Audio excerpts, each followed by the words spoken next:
Okay, hari ni kita nak tunjukkan cara bagaimana nak edit template kami.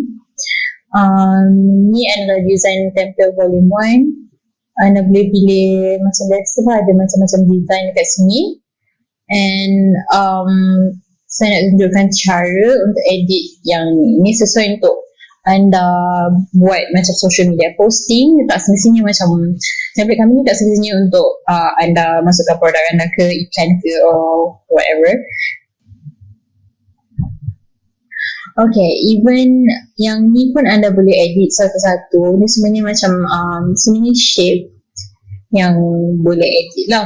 So caranya adalah, okay, so sekarang ni saya nak taruh ini ke tepi dulu Okay, so ni dalam satu group kan. Okay, anda right click and then group, ungroup, tekan yes, and then nanti dia akan macam pecah macam ni lah. So boleh pilih satu-satu macam ni. Okay, and then okay, let's say kalau yang tahun ni saya nak tukar colour dia jadikan light, so pergi dekat format, salah, tekan sini, nanti macam dia akan automatically ada dekat format lah. And then shape fill, dan boleh pilih apa-apa je kalian nak pakai. Let's say saya rasa macam nak tukar the whole, okay, sekarang ni macam dia punya colour scheme is peach and yellow, right? So saya nak tukar dia jadi colour blue, let's say. So saya nak tukar dia macam ni. And then background ni pun boleh tukar, of course. And boleh pilihkan lain lagi dekat semua fill colours lah. And then see.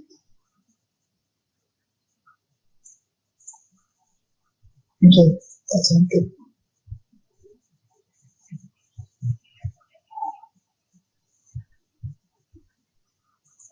Okay. Even yang lain ni pun boleh edit colour ya. Masih dengan okay, kalau masih line macam ni boleh edit guna ni lah, shape outline sebab dia line.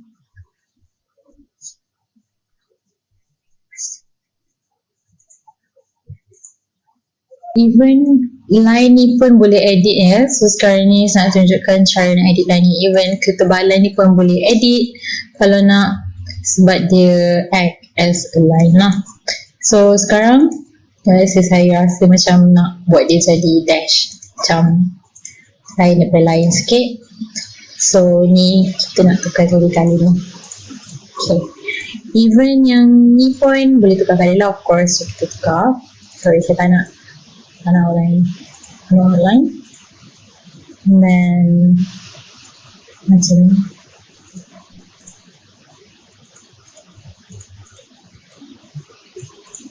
Okay,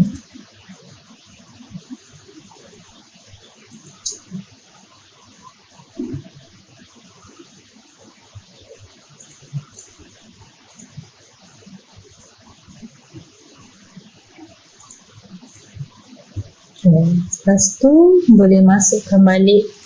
Sorry, saya tak kata nak lukis ni lah.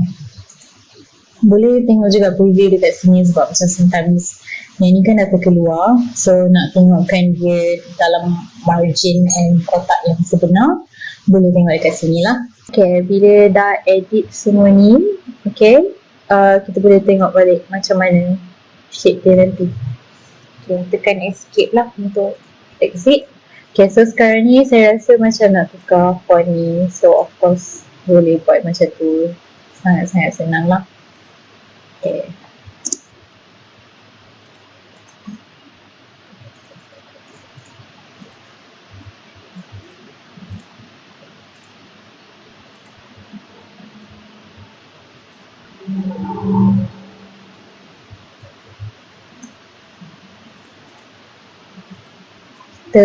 tapi make sure kena groupkan semua dulu. Okay, so sekarang ni kita dah siap semua ni. So dia masih dalam boost punya benda kan, kita belum dalam group lagi.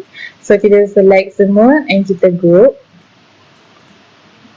And then boleh tekan ni lah, slide preview, and then boleh tengok yang macam mana rupa dia bila dalam social media nantilah. Okay.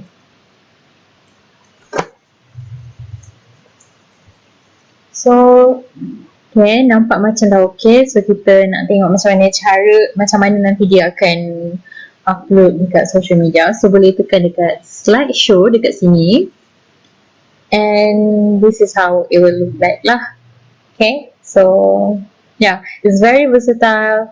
Boleh tukar apa-apa je yang anda nak tukar. Boleh tukar colour, boleh tukar macam even like all the positions of the shape. Even kalau rasa nak tukar size of shapes pun boleh juga. And of course boleh tukar font, apa-apa font yang nak. So it's very very easy to do and very highly customizable. So memang sesuai and berbaloi untuk ada ni, and sangat-sangat akan membantu untuk bisnes anda lah. Okay, jumpa lagi untuk tutorial yang akan datang. Bye!